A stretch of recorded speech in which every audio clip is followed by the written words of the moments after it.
Hey guys, it's John, and I am here in actually Lewis, Delaware, driving away from the Cape Enlightenment. Now, the Cape was a very important thing in my life, a place in my life, because on Cape Enlightenment is the first time I heard the words John of old, John of new, and that defined my life from that point on. But I'm driving right now to go visit a very dear friend of mine. Now, many of you have heard me talk on this channel about my best friend Tim down in Rehoboth Beach. Now, Tim is probably the most creative and talented person I know when it comes to just creating amazing things. He's also one of the most fun people I know. And our friendship goes back to first grade. And I'm 60 and he's 61. And in all those years, I cannot remember a single fight with Tim. Tim has just been my close friend, my confidant, my support. And even when all the stuff happened with John of New, and he was right there just believing it. And he calls me and he talks spirituality. But the reason I'm going to go talk to Tim right now and see Tim right now, number one, because I love Tim, but number two, I'm a firm believer that when you have something going on in your life that's troublesome or something that you feel like you need to overcome or get over, I'm a firm believer you go straight at it and you tackle it head on. And I'm driving to go talk to Tim, and you'll get to see Tim here in a little bit because this video will have a conversation with Tim and you'll get to meet Tim. Tim, over the years, has become a hoarder. And it's something he's kind of been a little bit ashamed of and a little bit struggling. He didn't want people to know. He didn't want people to come to his home because his house is piles of stuff. Over the course of some time now, I've been talking with Tim, and Tim has decided to take on hoarding head on, just like I talk about. And I could not be more proud of the fact that Tim is doing that. The way he's doing it, I think, is one of the most unique and creative ways I think someone could handle something like this. Tim has decided to start a YouTube channel about overcoming his hoarding disorder. He's literally putting himself out there in the public, showing his piles so that he could not only have accountability with his audience, but also so that other people who are going through the same disorder have someone that they can relate to help them overcome theirs as well. So he has a loving intention for the channel.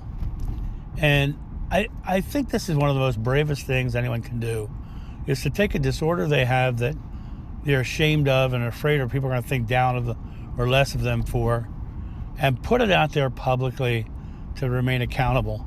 I wholeheartedly support this. I think Tim doing this will be life-changing for Tim.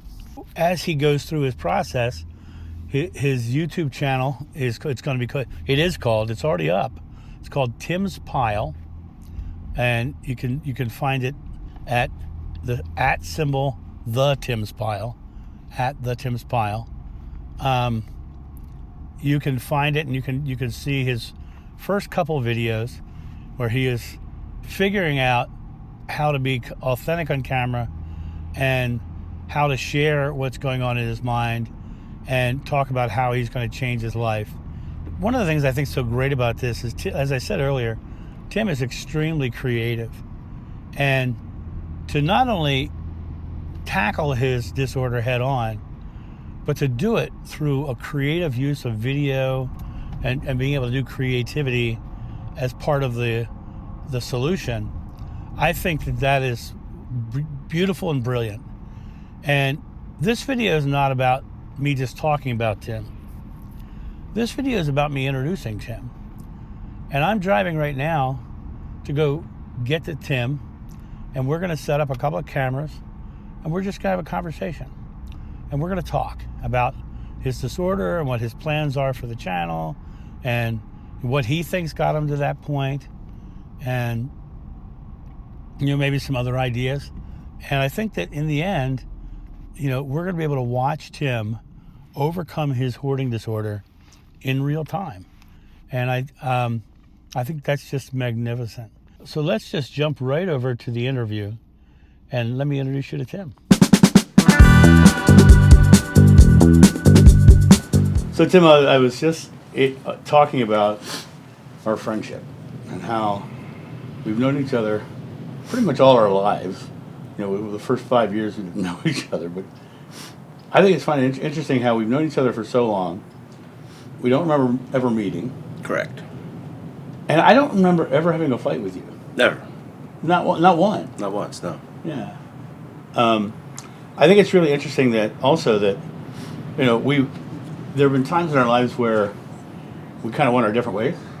Yes. But there was never a time that there wasn't a friendship there. Correct. Yeah, so which I think is one of the coolest things about our relationship is that it is so pure, and there's no drama in it.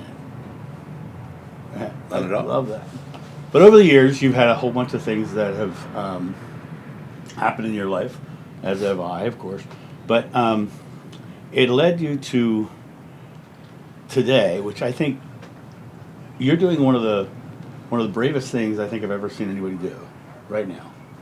And all of us in life, we struggle with our various issues or problems in life, and a lot of people kind of just hide that, and they try to not let the outer world see that.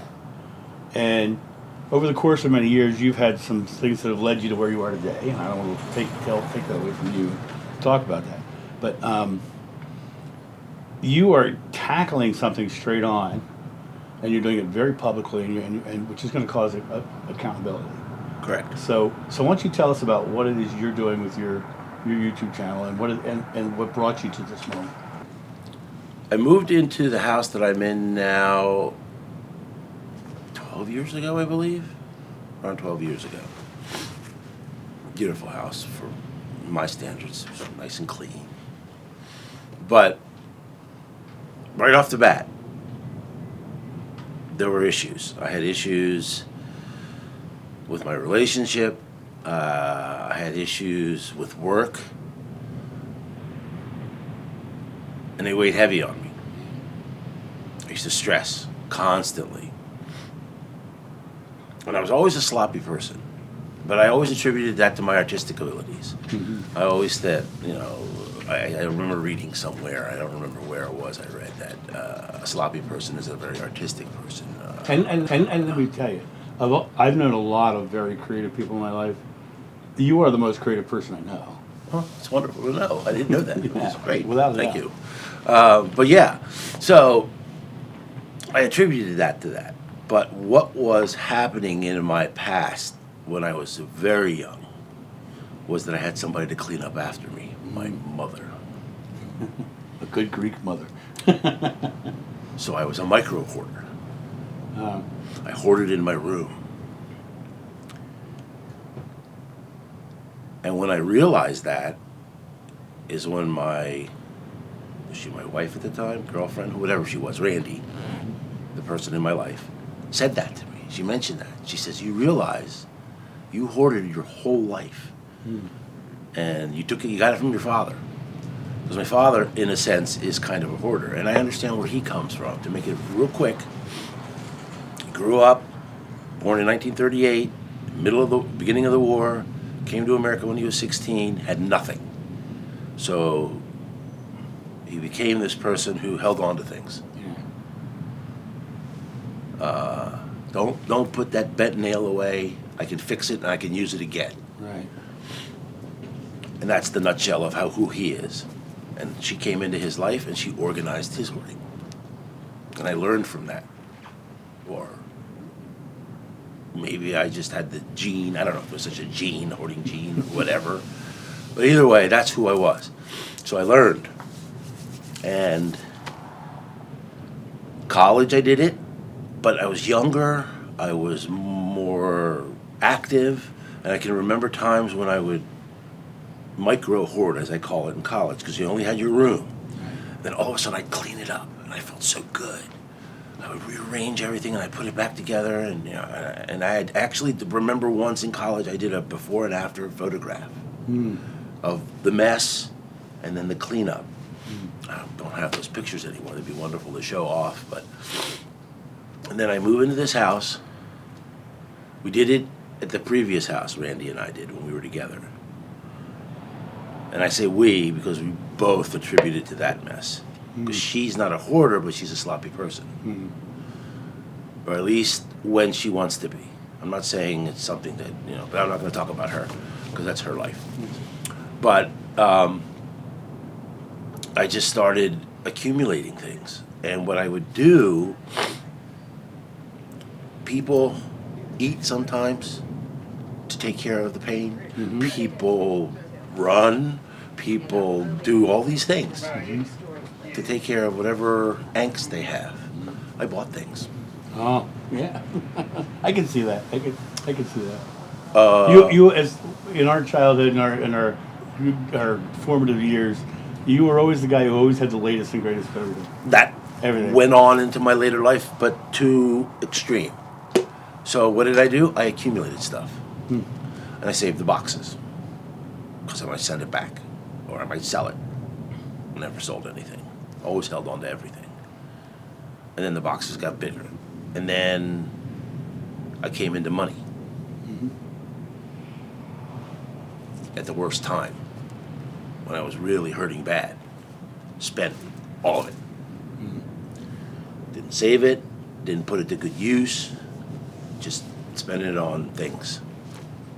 Saved all the boxes. And accumulated trash on top of the hoarding. And it got worse and worse and worse. And I want to say it's been a good 5 years now of really bad accumulation. But it was all due to just not being able to deal, well, I don't want to say with reality, but just day-to-day life. Right. Yeah. And what would happen is I'd reach a point of like no return. Right. Right. They get so big that it looks too. And then all of a sudden you're like, okay, Right. I'm gonna do something. Uh-oh. And you're a like, mountain. it's a mountain, and I can't do this right now. It'll take days. It'll take months, and then it compounds, and then you have this idea or something you want to do. You know, you get motivated to do photography, Right. Right. do video, do something, and you're like, I don't have space. Right. Where do I set up the cameras? What do I do? You know, I made this mountain of slop, Right. and then it puts you down again. Right. Right. Right. And you know, it's interesting is when people don't do something, when they know they want to do something, and it's there to do, it's always fear that's the paralyzer. Yeah, exactly. Fear stops you from doing everything. And the interesting thing is, and I've talked about this in my videos all the time, about how fear itself is not rooted in the present. It's rooted in the past. It's our past experiences. And then there's, on top of that, there's the expectation that something negative might happen in the future. Exactly. But the only thing that we can manage in the present moment is the emotional reaction. And because that's all that is actually happening, because in the present moment, it is only an emotional reaction. So all you can really do in the moment is say, okay, I can turn off the reaction. And you do that with the way I I talk about in all of my videos. right? Exhale. You shut off the primal fight or flight response that sucks air in your lungs, and you hold it, right? And then to break out of that kind of cycle, then you just take a small action. And you have to build the small actions, because when people get stuck looking at the giant pile, right, and they can't do anything, they think of it as the pile, as opposed to what small thing can I do today. And that's what the brilliance of what you're doing now is. And I'll tell you what I love most about what you're doing now. Not only are you tackling your issue head on, but you're doing it in creativity, which I said earlier, you're the most creative person I know. All right. So the fact that you're putting it together as solving something through creativity, I think there's no way it's not going to succeed.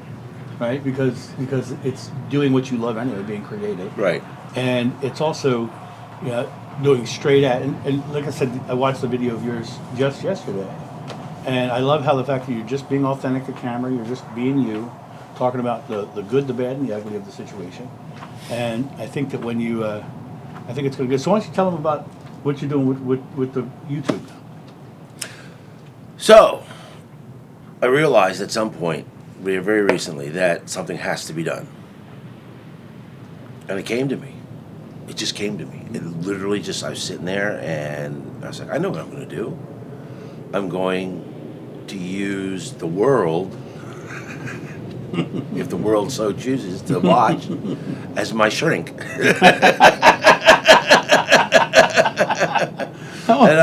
They say the world is shrinking every day. I know, and I'm gonna put it out there. Yeah. For lots of reasons. Yeah. For myself, for other people that might get something from it, because Right. it's all about healing and fixing something that I guess is broken. It's a disorder, right? It's not working right. Yeah, I think that by doing it this way, it's how I need to do it. Yeah. It's my way of doing it. Now, I'm not saying it's the way that everybody should do it, but maybe you can glean something from it. Yeah. And maybe you can enjoy yourself in the process. Somehow, get a laugh, because there might be something funny in it there, but I thought about the stuff when I thought to myself, when I tackle this, it's going to be entertaining to me, just finding things that I have forgotten about for so long. So, wait a minute, this might be entertaining to people as well. Can I jump in? Yes, absolutely. Okay, so Tim and I were talking about doing something like this and shooting, and then shooting his Tim Pyle. He's looking for wide-angle lenses, and we spent a day just talking about various lenses and going about what lens is this, and we back and forth on the phone talking about lenses. And about 2 hours later, he calls me up. He's laughing, and he found this lens in the pile in his house that he had no idea he had. I mean, that's how it's going to go. I mean, that's what's going to happen. I know that there are pieces of equipment that will come in handy for the video. I mean, for the YouTube channel in the future that I'm going to discover somewhere in the pile.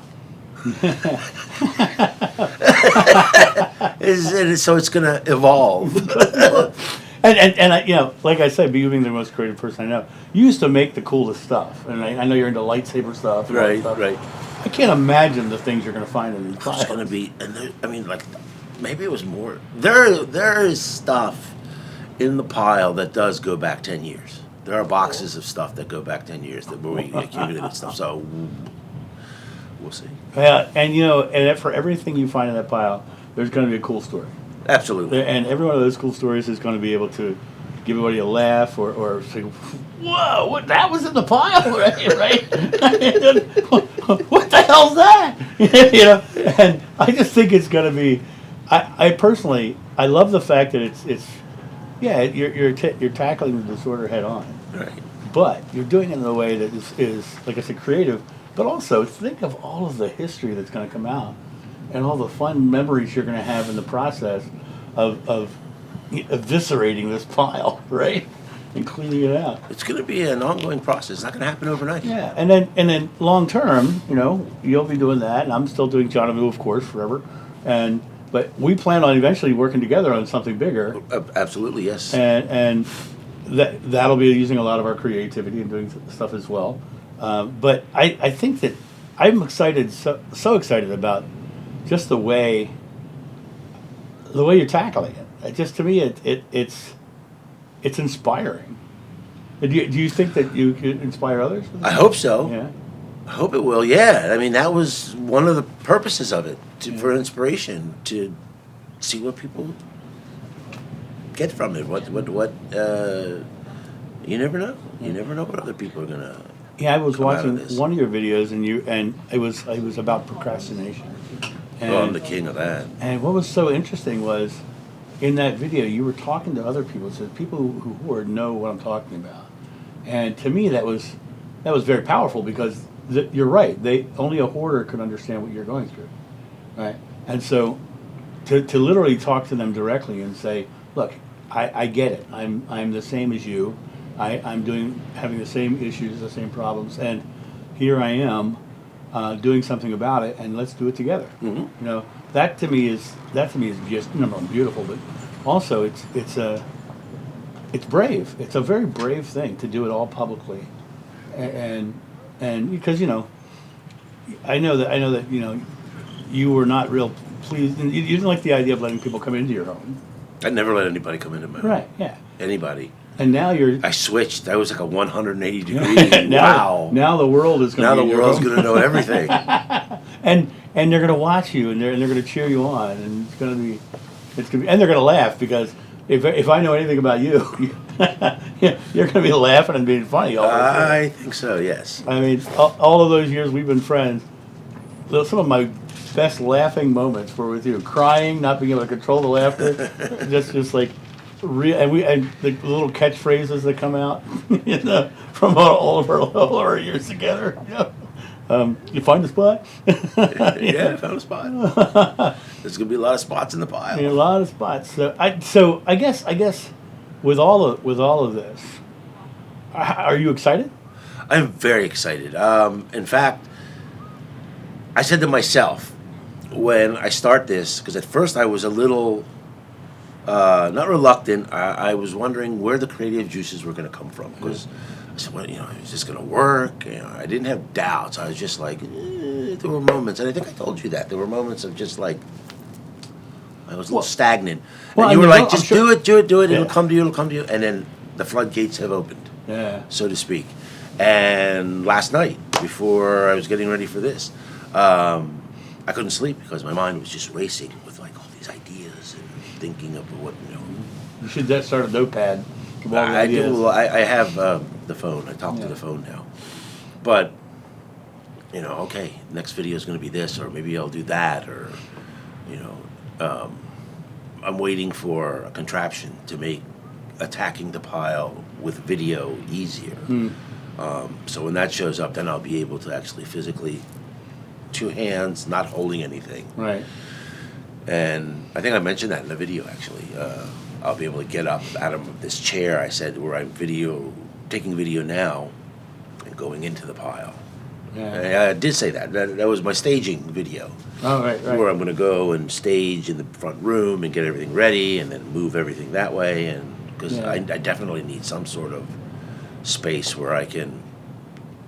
Well, that was the other thing that was so great about that last video is that you were not only tackling your issue, but you were actually laying out a plan. Yeah, exactly. And the plan is what most people lack. They see the pile, they don't know how to overcome the pile, but they don't have a plan. Because a plan involves small actions, doing small things. Exactly. I was actually told that. Yeah. I forget where I heard that. They said, don't look at it as a big project. Do what you feel you can do. In other words, if today all you do is pick up that piece of paper and move it over to the trash can, great. Yeah. And reward yourself. Exactly, that's what I was going to say. Reward yourself. Say, look what I just did. Look what I just did. And give yourself that pat on the back. Exactly, and that's what I've been doing. And what's so great about that is you give yourself that positive reinforcement. We always want more positive reinforcement. Correct. So what's going to happen is that'll grow exponentially. I tell people who want to write a book, I said, okay, here's what you do. I said, you sit down and you write 1 page a day. You're not allowed to write anymore. Write 1 page a day. In 3 months, you got 90 pages. Right? That's a good way into a book, right? Yeah. But those people, I tell them, you don't write anymore, right? And then they feel like they're being a little sneaky and they write 10 pages one day, right? And I'm like, oh, all right, really? Because what's happening is they're feeling the juice is starting to flow. They're no longer worried about not being able to do it. They're saying, I want to do more. I want to do more. And so they just so I'm kind of being sneaky with them. Right. It doesn't say you're not allowed to write more pages. Right. Don't write more. right? Because I'm not. Who am I to tell anybody they're not allowed to do anything, right? Correct. We're all on our own journey, and that's what's so cool about your journey is the fact that you actually chose to do it. I did. It was your choice. Yeah, nobody told me to do this. I Yeah. just came up with it. Yeah, it was your idea, and you started implementing the immediately. And you and I had a couple phone calls talking about just spitballing things. And I dove into it head first. And you were there, man. You were there. I remember we did one Zoom call recently, just talking about thumbnails for YouTube videos, and that was just awesome, right? And the next day, all your thumbnails were beautiful, right? It was like you jumped right into it right away, right? Right. So we talked, and then you reminded me of the frame around thumbnails, which I my early videos had frames, all had frames around them. Now we have frames around our videos. And I was like, and then I showed you, CNN has that red that always stands out on the page. Right. Like so now all my videos have frames on them, right? They look good. They look good. They stand out, right? But that's the cool part about it is enjoying that fun process of it. You know what I mean? Just taking that. I do. I enjoy doing it. I really do. Yeah. So that ought to be interesting. Enjoy taking garbage out. You should do a day in the life of a hoarder video, That's a good idea. and they have start with a B-roll of you waking up. Right. I thought about doing this for John New, but mine's like I get up, I drink coffee, I sit down and meditate for half an hour. It's a good idea, actually. But yeah, I think Day in the life of order. Day in the life of order, and you just shoot it. Like you don't have to speak it if you don't want, right? Just Because I don't in the morning. right. To walk out, One eye open. Shoot you making your coffee, right? Walking by all your piles, right. And that'd be an interesting video, right? This is how I navigate in the morning through my piles to get to whatever I need to get in the morning. Exactly. Wake up. That's a good idea. All right. And so, you in your videos, you're kind of identified as the hoarder, Yes. right? So you can do anything. The life of the hoarder, the walking a dog like a hoarder. Right. You can do anything you wanted. Exactly. Just stay out of the bathroom area. Yes. The funny thing about it is the bathroom is the cleanest room in the house. Nice. That's good. Oh man, God. By chance, it just happens to be the cleanest room in the house. Oh man. So I guess Tim, I'm excited. But are you planning on this doing long term? I want to go for it as long as it takes. Good, as long as it takes. As long as it takes. I have no set plan or date. I'm Good. just going to go with it. I'm going to continue till I'm done, and then it might evolve into something. It'll definitely evolve into something more because then once you get to the end of it, your creative juices are going to be flowing like crazy. It might evolve as we're filming. It might go from this to that. Who knows what it's going to turn into. And it's exciting because that's an open-ended future, which means you get to create whatever you want out of that. Yeah. And so that to me is the greatest. So, and I can't wait till I move back down here and be hanging out with you doing all that. Because being I might discover issues that aren't related to hoarding right that I might be able to put on film. I don't know. Yeah, and you might discover that you've tackled your issues and now you're going to just create an amazing new life doing something Exactly. different, right? Exactly. Yeah. It could be totally different. Creating cool things. Cool doing things. cool Yeah. stuff, right? Exactly. And I love the idea that it's not a this and then done thing in your mind. No, not at all. Not at all. Yeah. No. I mean, this is just the beginning. Yeah. This is the tip of the iceberg, so to speak. Yeah, absolutely. Yeah. I'm excited. Yeah, it's I'm awesome. very excited about this. Well, is there anything else you want to tell these people before we go? Especially tell them what your YouTube channel is and all that. Oh, yeah, absolutely. Well, I'm Tim of Tim's Pile. For those of you who are, going through hoarding issues yourself, here's a chance to ride alongside someone who's going through it and solving it at the same time. So it gives you the opportunity to have an accountability partner, right? Somebody who's in the process of going through it themselves, and in the end, you'll come through it together, and then you can enjoy watching what he goes through. I'm sure he'll have amazing insights about what he's going through in his mind about the process, and it'll end up giving you guys the opportunity to learn from his process, but also share your own. So the one thing I would say is, if you're going over to Tim's file and you're watching his videos, make sure you like, subscribe, and share, of course. But more importantly, much more importantly, actually, comment. Tell your stories in the comments so that Tim can respond to you, so that you can go through this process as well and come out on the other side with this open-ended future that he's creating. Absolutely, yes. Any last comments you want to throw to these people? Well, I can sign off the way I normally sign off. Yeah. I usually say, I love you, be safe, and I'll see you later.